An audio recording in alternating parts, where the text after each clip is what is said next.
On today's show, reporter Holland Kynes visits with Orange Theory Fitness to discuss how they stayed open during COVID-19. We will follow that up by heading across town to field reporter Gwen Fleming Campbell at the Huckleberry People, where our BPA members have been working to make holiday candy as a fundraiser to help finance several service projects around town. Stay tuned.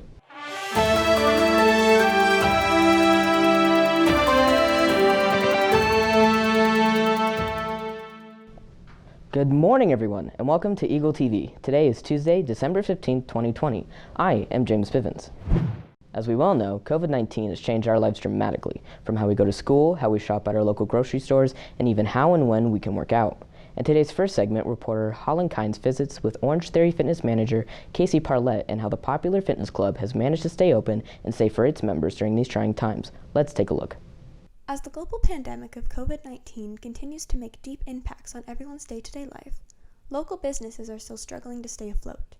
One of these businesses happens to be the Orange Theory Fitness in Missoula, Montana.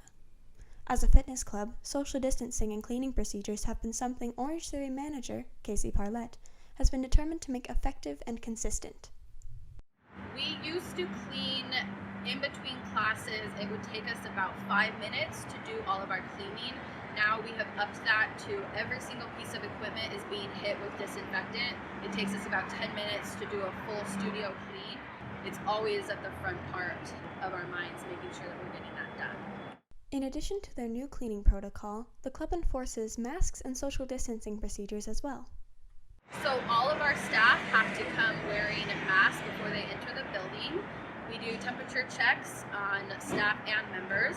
Members have to wear masks when they're standing outside waiting to come into the lobby. The only time that they don't have to wear masks is when they're actually doing the physical activity at that station. The tireless work of the Orange Theory staff has not gone unnoticed by the members of the club. When the pandemic began, the club recognized the financial burden of members and froze their memberships rather than continuing to charge them, putting their business in financial jeopardy.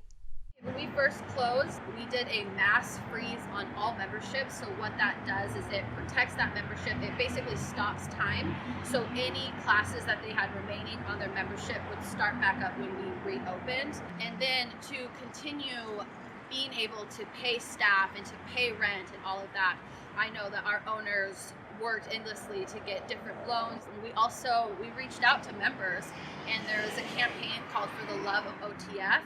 And it had retail, so you could buy retail or you could make donations as a member. And so members would often donate to our studio, and that 100% went to staff and paycheck, which was very helpful as we were closed for those 8 weeks.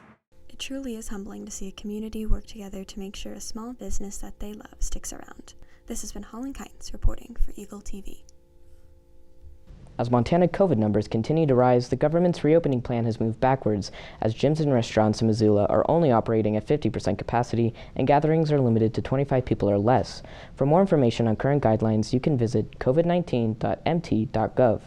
In other news, the Hope Rescue Mission and the United Way of Missoula County are teaming up to open a new homeless shelter on the south side of town. In order to help with the project, BPA students are currently fundraising at a local business in order to finance their efforts. Let's head over to field reporter Gwen Fleming Campbell, who is on site at the Huckleberry People.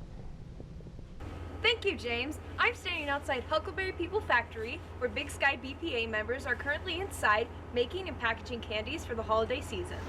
BPA students are working 5-hour shifts on weekends throughout November, December, and into January, as a part of their efforts to raise money for several projects they are involved in this winter season. Currently, the students are working to raise money in order to cover the cost of materials for 40 hand-tied fleece blankets to donate to the new homeless shelter under construction on the south side of town. In addition to raising the money working here, students are spending evenings and lunch periods cutting, tying, and packaging the blankets to donate. Hopefully, their efforts will make some Missoulians' lives a little warmer this holiday season. I'm Gwen Fleming Campbell. Back to you in the studio, James. Thanks, Gwen. Students will be dropping off the blankets to the United Way before we head into the winter holidays. If you are interested in donating fabric or helping with the project, contact advisor Jennifer Kynes or any BPA member. That's all we have for today's show. I'm James Bivens. Thank you for watching.